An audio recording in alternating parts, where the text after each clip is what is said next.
नमस्कार दोस्तों, मेरा नाम है उज्जवल धीमान। आप देख रहे हैं सी of C programs.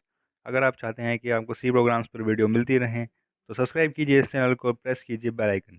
C programs पर आपको वीडियो मिलती रहेगी विद वो भी फुल एक्सप्लेनेशन के साथ। तो चलिए शुरू करते हैं।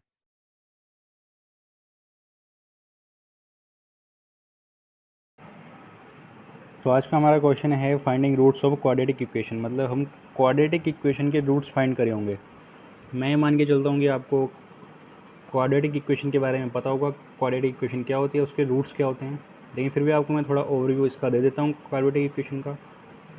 क्वाड्रेटिक इक्वेशन वो होती है जिसकी हाईएस्ट डिग्री होती है 2। मतलब कि जो एक्स होता है किसी भी इक्वेशन में, कोई वेरिएबल होता है, उसकी हाईएस्ट पावर हो जाएगी 2। तो वो है क्वाड्रेटिक इक्वेशन। अब क्वाड्रेटिक इक्वेशन के रूट्स क्या होते हैं? रूट्स इन इस एक्स की वो वैल्यूज़ होती हैं, अगर उन वैल्यूज़ को हम इस इक्वेशन में पुट करेंगे तो ये इस इक्वेशन को सेटिस्फाई करेंगे वो वैल्यूज़। मतलब कि right hand side is equal to left hand side आ जाएगी इस इक्वेशन की। अब इन रूट्स को फाइंड करने के लिए एक जनरल फॉर्मूला है जिसका जो कि है -b प्लस -b² -4ac का स्क्वायर रूट अपॉन 2a। ठीक है, ये एक जनरल फॉर्मूला है किसी भी क्वाड्रेटिक इक्वेशन के रूट्स फाइंड करने का। अब क्वाड्रेटिक इक्वेशन के हमारे दो रूट्स होते हैं, क्योंकि हाईएस्ट डिग्री हमारी 2 है। तो रूट 1 को हम इस तरीके से रिप्रेजेंट करेंगे, -b प्लस b² -4ac का स्क्वायर रूट अपॉन 2a। और जो हमारा रूट 2 होगा उसको हम रिप्रेजेंट करेंगे -b माइनस b² -4ac का स्क्वायर रूट अपॉन 2a। तो इस तरीके से हम क्वाड्रेटिक इक्वेशन के दो रूट्स को रिप्रेजेंट कर सकते हैं, मतलब उन्हें फाइंड कर सकते हैं। ये दोनों रूट्स को फाइंड करने के लिए फॉर्मूला है, x1 के लिए ये वाला फॉर्मूला, x2 के लिए ये वाला फॉर्मूला। ठीक है, तो हमारा इस क्वाड्रेटिक इक्वेशन में एक टर्मिनोलॉजी और आती है जो कि है डिस्क्रिमिनेंट। डिस्क्रिमिनेंट हमारा b² -4ac होता है। इसकी वैल्यू के हिसाब से ही नेचर ऑफ रूट्स डिसाइड होते हैं। मतलब कि रूट्स का कैसा नेचर होगा वो इसकी वैल्यू के ऊपर ही डिसाइड होता है। अब देखते हैं कैसे डिसाइड होता है। अगर हमारा इस डिस्क्रिमिनेंट की वैल्यू है ग्रेटर देन 0, आप केस 1 देखिए। अगर हमारी इस डिस्क्रिमिनेंट की वैल्यू है ग्रेटर देन 0, मतलब ये अगर पॉजिटिव है, तो रूट्स कैसे होंगे? Real and unequal roots. मतलब रियल होंगे, नंबर लाइन पे शो कर सकते हैं, अनइक्वल होंगे, दोनों डिफरेंट रूट्स होंगे। और उन दोनों डिफरेंट रूट्स को कैलकुलेट करने का तरीका ये है। एक रूट तो ये हो जाएगा -b प्लस b² -4ac का स्क्वायर रूट अपॉन 2a, और दूसरा रूट हो जाएगा ये -b माइनस b² -4ac का स्क्वायर रूट अपॉन 2a। ठीक है, तो एक केस समझ में आया, जब डिस्क्रिमिनेंट की वैल्यू हमारी पॉजिटिव होगी तो हमारे रूट्स कैसे होंगे? Real and unequal roots. Case 2 है जब हमारी डिस्क्रिमिनेंट की वैल्यू हो जाएगी 0। डिस्क्रिमिनेंट की वैल्यू 0 होगी तो रूट्स कैसे होंगे? Real and equal roots. Real होंगे और इक्वल होंगे। अब अगर डिस्क्रिमिनेंट की वैल्यू 0 है तो ये जो ये वाली टर्म है ना, b² -4ac इक्वेशन में, ये तो 0 ही हो जाएगी ना। तो ये तो हमारे तो इक्वेशन में सिर्फ क्या बचेगा? -b/2a बचेगा। तो इसलिए हमारे दोनों रूट्स एक होंगे, मतलब दोनों की वैल्यूज़ सेम होंगी और रियल होंगे, नंबर लाइन पे भी शो कर सकते हैं। तो दो केस हम समझ गए। अब थर्ड केस समझते हैं कि जब हमारी डिस्क्रिमिनेंट की वैल्यू हो जाएगी लेस देन 0, मतलब जब हमारा डिस्क्रिमिनेंट नेगेटिव आ जाएगा। ठीक है, अब डिस्क्रिमिनेंट की वैल्यू किन किन पे डिपेंड कर रही है? डिस्क्रिमिनेंट की value in A B C पे डिपेंड कर रही है। या मैं आपको बात बताना भूल गया, डिस्क्रिमिनेंट की value in A B C पे डिपेंड करती है। जो क्वाड्रेटिक इक्वेशन के जो ए बी सी होते हैं ना, ये रियल और रेशनल नंबर्स होते हैं, इनसे ही डिस्क्रिमिनेंट की वैल्यू आ रही है। तो अगर मान लो इनसे हमारी डिस्क्रिमिनेंट की वैल्यू नेगेटिव आ गई तो हमारा रूट्स कैसे होंगे? इमेजिनरी, क्योंकि रूट्स इसकी वैल्यू पर डिपेंड करते हैं डिस्क्रिमिनेंट की। अब इस इमेजिनरी रूट्स को फाइंड करना है, क्या तरीका है? ये तरीका है इसको फाइंड करने का। x1 हमारा जो हमारा रूट 1 होगा उसको हम इस तरीके से फाइंड कर सकते हैं। ठीक है, और जो हमारा x2 होगा रूट 2, उसको हम इस तरीके से फाइंड कर सकते हैं। ये सेकंड वाला ब्लॉक है। तो इमेजिनरी रूट्स क्या होते हैं? इमेजिनरी रूट्स वो होते हैं, फॉर एग्जांपल आपने 11th क्लास में एक चैप्टर पढ़ा होगा कॉम्प्लेक्स नंबर्स। कॉम्प्लेक्स नंबर्स में क्या होता था कि जो हमारा नंबर्स होते थे उनको हम रियल और इमेजिनरी पार्ट में शो करते थे। जो हमारे कॉम्प्लेक्स नंबर होते थे हम उनको रियल और इमेजिनरी पार्ट में रिप्रेजेंट करते थे। मतलब हमारे नंबर्स का एक रियल पार्ट होता था, एक इमेजिनरी पार्ट होता था। रियल पार्ट क्या होता था हमारा, इस फॉर एग्जांपल हमारे इस रूट्स में रियल पार्ट हमारा ये हो जाएगा -b/2a, और इमेजिनरी पार्ट हो जाएगा ये वाला पार्ट। ठीक है, अब क्योंकि हमारी इसमें डिस्क्रिमिनेंट की वैल्यू है माइनस, मतलब माइनस में आ रही है। फॉर एग्जांपल डिस्क्रिमिनेंट की वैल्यू आ गई -25, तो -25 का हमको स्क्वायर रूट निकालना है, ये थोड़ा डिफिकल्ट है। तो इसके लिए हमारे कॉम्प्लेक्स नंबर काम आएगा। अगर हमको -25 का स्क्वायर रूट निकालना है तो हम -25 को रिप्रेजेंट करेंगे -1 इंटू 25। तो -1 इंटू 25 करेंगे तो -25 ही आ जाएगा। तो हम -25 को 2 पार्ट में डिवाइड कर लिया, -1 इंटू 25। तो हम -1 का अलग से स्क्वायर रूट निकालेंगे और 25 का अलग से स्क्वायर रूट निकालेंगे। तो 25 का स्क्वायर रूट क्या हो जाएगा 5, और -1 का स्क्वायर रूट क्या हो जाएगा आयोटा। आपने पढ़ा होगा कॉम्प्लेक्स नंबर के चैप्टर्स में -1 का स्क्वायर रूट क्या होता है आयोटा। तो जब हम यहाँ पे इसको आयोटा लिख लेंगे, अभी हम आगे जब प्रोग्राम करेंगे तो आपको समझ में आएगा कि कैसे हम आयोटा का इस्तेमाल करेंगे। तो इस तरीके से हमारे इमेजिनरी रूट्स भी निकल जाएंगे, एक में प्लस आ जाएगा एक में माइनस आ जाएगा, क्योंकि हमारे क्वाड्रेटिक इक्वेशन के रूट्स 2 ही होते हैं। अब इसका हम एक प्रोग्राम देखते हैं। इसमें पहले हम कुछ वेरिएबल डिक्लेयर कर लेते हैं। फ्लोट हमारा ए जो हम इनपुट लेंगे, हमारा जो √1 होगा उसके लिए एक वेरिएबल बना लिया, √2 होगा उसके लिए एक वेरिएबल बना लिया, और एक डिस्क्रिमिनेंट की वेरिएबल बनाएंगे जिसकी हम उसका नाम रखेंगे DISC। डिस्क्रिमिनेंट के लिए ये वाला एक वेरिएबल बना लिया। जो इमेजिनरी रूट निकलेंगे उनके लिए उसके रियल पार्ट के लिए एक वेरिएबल और इमेजिनरी पार्ट के लिए एक वेरिएबल, ठीक है। और एक हम बनाएंगे वेरिएबल के इन टाइप का, इसका यूज़ आपको भी आगे पता लगेगा। तो सबसे पहले हम क्या करते हैं, अपना एक मैसेज प्रिंट करा देते हैं कि यूज़र को पता लग जाएगा कि जब वो प्रोग्राम देखेगा तो क्वाड्रेटिक इक्वेशन किस टाइप की होती है। क्वाड्रेटिक इक्वेशन इस टाइप की होती है ax² + bx + c = 0। तो इससे की क्वाड्रेटिक इक्वेशन होती है। ये मैसेज प्रिंट करा दी, इसकी कोई नीड नहीं है।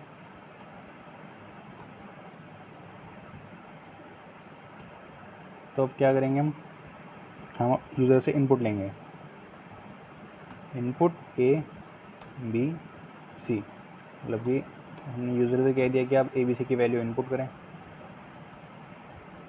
ठीक है। तो यूज़र क्या करेगा, स्कैनफ की मदद से वैल्यू इनपुट करेगा। अब ये सारी वैल्यूज़ किस टाइप की होंगी, फ्लोट टाइप की, मतलब अपॉन में भी तो आ सकती है वैल्यू, मान लो 1/2x²। तो हमने ABC में इन वैल्यूज़ को इनपुट करवा लिया, ठीक है। तो हम एक कंडीशन देखते हैं, अगर हमारा इफ़ जो हमारा a है ≠ 0 है तभी हमारी क्वाड्रेटिक इक्वेशन के रूट्स फाइंड होंगे। फॉर एग्जांपल अगर हमारा a की वैल्यू ही 0 हो गई तो क्वाड्रेटिक इक्वेशन तो रही ही नहीं, तो उसके रूट्स ही नहीं निकलेंगे। तो इस इफ़ की जो एल्स में क्या लिखेंगे हम, अगर हमारी a की वैल्यू 0 हो जाती है तो एल्स कंडीशन चलेगी, और एल्स में हम क्या लिख देंगे, printf इक्वेशन इज़ लीनियर, ठीक है। अब हम इस इफ़ कंडीशन के ब्लॉक को चलाते हैं, इसको हम डिफाइन करते हैं। सबसे पहले हम डिस्क्रिमिनेंट की वैल्यू फाइंड करेंगे। तो डिस्क्रिमिनेंट की वैल्यू कैसे फाइंड होएगी, b² तो b × b -4 × a × c 4ac। तो b² - 4ac डिस्क्रिमिनेंट की वैल्यू कैलकुलेट होगी, और हम इस डिस्क्रिमिनेंट को प्रिंट करा देंगे। डिस्क्रिमिनेंट = %f, क्योंकि ये भी फ्लोट टाइप का है तो हमने ये प्रिंट करा दी डिस्क्रिमिनेंट की वैल्यू। अब हम देखेंगे कि डिस्क्रिमिनेंट की वैल्यू >0 है, या फिर अगर डिस्क्रिमिनेंट की वैल्यू हमारी है >0, तो जो हमने k वेरिएबल बनाया था ना ऊपर, इसको हम लिख देंगे, इसमें वैल्यू साइन कर देंगे 1, ठीक है। और अगर एल्स इफ़ एक कंडीशन और चलाई, अगर हमारी ये DISC की वैल्यू हो जाएगी 0 तो हम k में क्या असाइन कर देंगे 2। अब इसका यूज़ आपको मैं आगे बताऊंगा कि हम k में वैल्यू असाइन क्यों कर रहे हैं, इसका यूज़ क्या है। अभी सिर्फ हम डिस्क्रिमिनेंट की वैल्यू के हिसाब से k में वैल्यू असाइन कर रहे हैं। k में 3 वैल्यू असाइन होगी, 1, 2 या 3। अगर डिस्क्रिमिनेंट की वैल्यू हमारी >0 है तो 1, डिस्क्रिमिनेंट की वैल्यू 0 है तो 2, अगर डिस्क्रिमिनेंट की वैल्यू हमारी <0 है, मतलब अगर नेगेटिव है, तो k की वैल्यू क्या आ जाएगी 3। अब हमें क्या करना है, एक स्विच केस चलाना है। स्विच केस में हम एक वेरिएबल रखेंगे k, इसी k वेरिएबल को रखेंगे। अब k की वैल्यू के हिसाब से ये स्विच के जो केस होंगे ना वो चलेंगे। अब इसमें हम 3 केस बनाएंगे, केस 1 2 3। अगर के की वैल्यू हो जाएगी 1 तो केस 1 चलेगा, जो कि हमारे रियल और अनइक्वल रूट्स फाइंड करेगा। अगर के की वैल्यू 2 हो जाएगी, मतलब डिस्क्रिमिनेंट की वैल्यू अगर 0 हो जाएगी, तो केस 2 चलेगा, जिसमें कि हमारे रियल और इक्वल रूट्स फाइंड करेगा। अगर के की वैल्यू हमारी 3 हो जाएगी, मतलब कि अगर डिस्क्रिमिनेंट हमारा नेगेटिव होगा, तो हमारा केस 3 चलेगा, जिसमें कि इमेजिनरी रूट्स फाइंड होंगे। तो हमारा पहले हम केस 1 चलाते हैं अपना। तो केस 1 कब चलेगा? जब के की वैल्यू 1 होगी, मतलब जब डिस्क्रिमिनेंट की वैल्यू ग्रेटर देन 0 होगी, मतलब डिस्क्रिमिनेंट पॉजिटिव होता है तो नेचर ऑफ रूट कैसा होता है?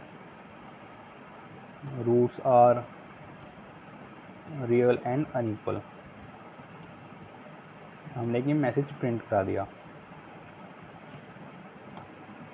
और अब हम अपने रूट को फाइंड करेंगे। जो हमारा रूट 1 होगा वो किसके इक्वल होगा? ब्रैकेट हमारा खुलेगा, ये एक हमारा minus B plus S Q R T. आपको S Q R T function use करने के लिए एक हेडर फाइल इंक्लूड करनी पड़ेगी, math.h। ठीक है, इससे आप किसी भी नंबर का स्क्वायर रूट इस इनबिल्ट फंक्शन से निकाल सकते हैं। तो हमको DISC डिस्क्रिमिनेंट का हमें को स्क्वायर रूट निकालना है। तो ये हमारा रूट 1 की वैल्यू फाइंड हो गई इस फॉर्मूले के हिसाब से। मैं आपको दिखाता हूँ अभी। ये जो ये फॉर्मूला है ना, minus B plus B square minus 4 इसका स्क्वायर रूट अपॉन 2a, यही चीज़ ये लिखी हुई है, समझे आप? तो ये हमारा रूट 1 फाइंड हो गया। इस तरीके से हम अपना रूट 2 फाइंड करते हैं। उसमें कुछ नहीं करना, सिंपल यही कर देना है।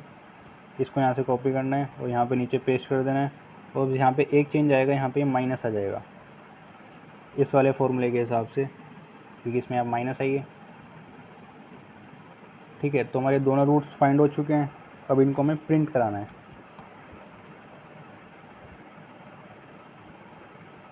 तो हमारा रूट 1 इज इक्वल टू क्या हो जाएगा? %f, और इसकी हम क्या लिख देंगे वैल्यू को? रूट 1। अब हमें कुछ नहीं करना, जो हमारा सेकेंड रूट प्रिंट होगा वो भी इस तरीके से प्रिंट होगा। इसमें बस थोड़े चेंज करेंगे, इसमें 2 लिख देंगे यहाँ पे, और यहाँ पे भी हम 2 लिख देंगे। और हमारा इस केस को ख़त्म करने के लिए हमको ब्रेक करना पड़ेगा। अब अपना केस 2 हम डिफाइन करते हैं। अब केस 2 कब चलेगा? जब के की वैल्यू 2 होगी। के की वैल्यू 2 कब होगी? जब हमारा डिस्क्रिमिनेंट इज इक्वल टू 0 हो जाएगा। और जब डिस्क्रिमिनेंट हमारा 0 होता है तो रूट्स का नेचर क्या होता है?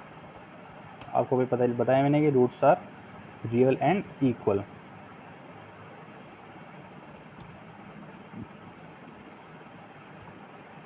तो अब इसके हम रूट्स फाइंड करते हैं। पहले हम रूट 1 फाइंड करते हैं। रूट 1 की वैल्यू क्या हो जाएगी? -b/2a, -b/2a आ जाएगा। और जो हमारा रूट 2 होगा वो हमारा रूट 1 के इक्वल ही होगा। ठीक है, और इसी तरीके से हम दोबारा से अपने रूट 1 और रूट 2 को प्रिंट कर देते हैं। सिंपल यही स्टेटमेंट्स है, यहाँ पे कॉपी पेस्ट कर सकते हैं हम। तो हमारे रूट 1 और रूट 2 भी प्रिंट हो जाएंगे हमारे केस 2 में, और इसको ब्रेक करके केस से बाहर आ जाएंगे। अब हमारा केस 3 चलेगा। केस 3 कब चलेगा? जब के की वैल्यू हो जाएगी हमारी 3। और के की वैल्यू 3 कब होगी? जब हमारी डिस्क्रिमिनेंट हो जाएगा लेस देन 0, मतलब कि नेगेटिव। और आपको पता है कि जब हमारा डिस्क्रिमिनेंट नेगेटिव होता है तो रूट्स का नेचर कैसा होता है? इमेजनरी। तो हम यहाँ पे एक मैसेज प्रिंट करा देंगे, रूट्स आर इमेजनरी। अब आपको इस वाले केस में थोड़ा डिफरेंट है। इसमें हमको रियल और इमेजिनरी पार्ट कैलकुलेट करना है रूट्स का अलग अलग। ठीक है, तो हमारा ये रियल पार्ट क्या हो जाएगा? -b/2a। ठीक है, ये तो हमारा रियल पार्ट आ जाएगा। और जो हमारा DISC होगा ना, इसको हमको अगर नेगेटिव तो पॉजिटिव करना पड़ेगा। ठीक है, क्योंकि हमको अलग से निकालना है। हमने आपको बताया था कि अगर हमारा डिस्क्रिमिनेंट नेगेटिव होता है, हम इसको स्क्वायर रूट अलग तरीके से निकलता है कि इसका हमको पॉजिटिव पार्ट का अलग हमको स्क्वायर रूट निकालना पड़ता है, और नेगेटिव मतलब कि -1 का अलग से, -1 का हमारा आउट आ जाता है। तो हमको हमारा अगर नेगेटिव है तो इसको पॉजिटिव कर लेंगे, माइनस माइनस प्लस पॉजिटिव हो जाएगा। अब हम क्या करेंगे? अपना इमेजनरी, जो हमारा इमेजनरी पार्ट होगा उसको हमने IMG एक वेरिएबल बनाया था, इसमें स्टोर करेंगे। ये क्या होगा? SQRT, square root of DISC divided by 2a square root of B square minus 4ac upon 2a। लेकिन हमने -1 का अलग से स्क्वायर रूट निकालेंगे, उसको हम निकालेंगे नहीं, उसको सिंपल हम प्रिंट कराने के, जब हम अपना रूट्स को प्रिंट कराएंगे आई में, ठीक है, उसको हम आई से रिप्रेजेंट कर देंगे -1 को। तो अब हम अपने इन रूट्स को प्रिंट करा देते हैं। तो √1 हो जाएगा हमारा परसेंट 3.2। ये मैंने जो 3.2 लिखा है उसको हम फील्ड विड्थ कहते हैं। ये जब हमारा प्रिंट होता है थोड़ा अलग टाइप से प्रिंट होता है। अब यहाँ पे हमारा आयोटा का काम आता है। जो हमारा √1 होगा हमारा वो real part plus imaginary part होगा। जो √2 होगा हमारा real part minus imaginary part. Real part और इमेजिनरी पार्ट हमने ऊपर कैलकुलेट कर चुके हैं, लेकिन हमको जब हमने इमेजिनरी पार्ट कैलकुलेट करा था तो हमने सिर्फ पॉजिटिव डिस्क्रिमिनेंट का स्क्वायर रूट निकाला था। जो हमारा डिस्क्रिमिनेंट का नेगेटिव पार्ट था उसका जो स्क्वायर रूट होगा उसको हम आयोटा से शो करेंगे। तो आयोटा के लिए हमने यहाँ पे जे रिप्रेजेंट कर दिया, ठीक है। तो इसको हमने दोबारा से इसका इमेजिनरी पार्ट हमने प्रिंट करा दिया।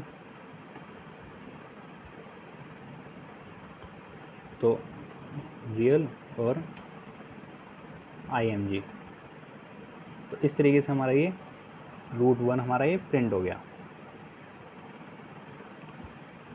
तो हमारा जो सेकंड रूट होगा वो भी इसके इक्वल ही प्रिंट होगा, मतलब कि इसके जैसा ही प्रिंट होगा, बस यहाँ पे हम थोड़ा चेंज कर देंगे। ये 2 हो जाएगा और यहाँ पर ये नेगेटिव आ जाएगा। और उसके बाद दोबारा से हम इस केस को ख़त्म करने के लिए ब्रेक कर देंगे। तो ये तरीके से हमारा ये प्रोग्राम बिल्कुल बन चुका है। इसको आप एक बार देख लीजिए।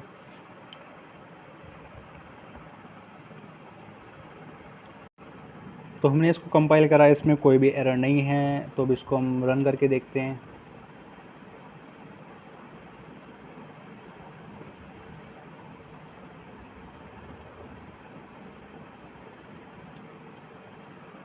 तो हमारा यहाँ पे मैसेज प्रिंट हमारे को ये शो हो रहा है। क्वाड्रेटिक इक्वेशन इस टाइप की होती है, एक ax² + bx + c = 0, मतलब कि ax² + bx + c = 0। तो इसमें a b c की हमको वैल्यू इनपुट करनी है। हमने वैल्यू इनपुट करी x की 2 और हमने b की फॉर एग्जांपल 3 कर दी और c की हमने कर दी 1। तो हमने एंटर मारा तो ये हमारे बिल्कुल सही रूट्स प्रिंट हुए हैं। हमने a की वैल्यू 2 डाली, b की वैल्यू 3 डाली और हमारी c की वैल्यू 1 थी। तो इसको आप कैलकुलेट करेंगे जब b² - 4ac, b² मतलब कि हमारा 3 का स्क्वायर 9 हो जाएगा, 4ac मतलब 4 × 8 और c तो हमारा 8 आ जाएगा। तो 9 - 8 हमारे कितना जाएगा 1। तो हमारे डिस्क्रिमिनेंट की वैल्यू 1 प्रिंट हो गई है। तो हमारे उसके हिसाब से रूट्स बिल्कुल सही प्रिंट हुए हैं, ठीक है। इसको एक बार हम दोबारा से करके देखते हैं।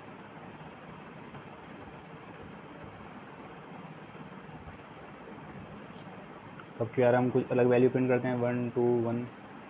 तो ये हमारे अब की बार रूट्स क्या है, दोबारा से रूट्स रियल एंड अनइक्वल आ गए। एक बार दोबारा करके देखते हैं। तो क्या हम 1 2 1 करेंगे तो हमारी अब की बार क्या है, roots are real and equal. तब की बार में हमारे रियल आए और इक्वल आए, मतलब कि जो हमारा सेकंड केस था वो चला क्योंकि हमारी डिस्क्रिमिनेंट की वैल्यू 0 आ गई। एक बार हम इमेजिनरी के लिए भी कैलकुलेट करके देखते हैं। हमारा 1 करते हैं a में, b में 2 करते हैं, c में करते हैं c। तो हमारा ये रूट्स आ गए। देखो इमेजिनरी शो हो रहे हैं, मतलब इमेजिनरी टाइप में शो हो रहे हैं। √1 = ये रियल पार्ट है -1 और हमारा ये j आयोटा है और हमारा जो 2.45 ये हमारा इमेजिनरी पार्ट है। और इसी तरीके से हमारा ये √2 भी हमारा शो हो रखा है। तो ये बहुत ही सिंपल प्रोग्राम था। इसको आप एक बार देख लीजिए, आप इसकी प्रैक्टिस करें। बहुत ही सिंपल प्रोग्राम है ये। तो अगर आपको ये वीडियो पसंद आया हो और आपको एक प्रोग्राम समझ में आया हो तो आप इसको लाइक ज़रूर करें, क्योंकि अगर आप लाइक करोगे तो मुझे पता लगेगा कि मेरा ये मेहनत सफल हुई है या नहीं हुई है। अगर मेरी कुछ कमी रही होगी तो आप उसको कमेंट करें। कुछ भी डाउट है कमेंट करें तो उसका मैं अगली बार सॉल्यूशन ज़रूर दूंगा। और अगर आप इस चैनल पे नए हैं COC प्रोग्राम्स, तो आप इसको सब्सक्राइब करें और बेल आइकन प्रेस करें। इससे क्या होगा कि जो मेरी नई आने वाली वीडियोज़ होंगे उनका नोटिफिकेशन आप तक पहुंच जाएगा। और आप इस चैनल पे और भी प्रोग्राम सर्च कर सकते हैं, जैसे स्ट्रिंग के ऊपर प्रोग्राम्स हैं और नंबर्स के ऊपर प्रोग्राम्स हैं, जैसे कि पैलिंड्रोम और एंगस्ट्रॉम, जिनका लिंक्स आपको डिस्क्रिप्शन में मिल जाएगा। प्लेलिस्ट है हमारी इस चैनल की, स्ट्रिंग प्रोग्राम्स है, नंबर प्रोग्राम्स है, मैथमेटिकल प्रॉब्लम प्रोग्राम्स है। उन प्लेलिस्ट का सबके लिंक्स इस डिस्क्रिप्शन में मिल जाएंगे। तब तक के लिए अलविदा, धन्यवाद। अगर आपको ये वीडियो अच्छा लगे तो लाइक और शेयर करना ना भूलें, और अगर आपको कोई डाउट है या वीडियो पसंद ना आए तो कमेंट ज़रूर करें, इससे हमारी आने वाली वीडियो में इम्प्रूवमेंट ज़रूर होगा। तब तक के लिए अलविदा, धन्यवाद।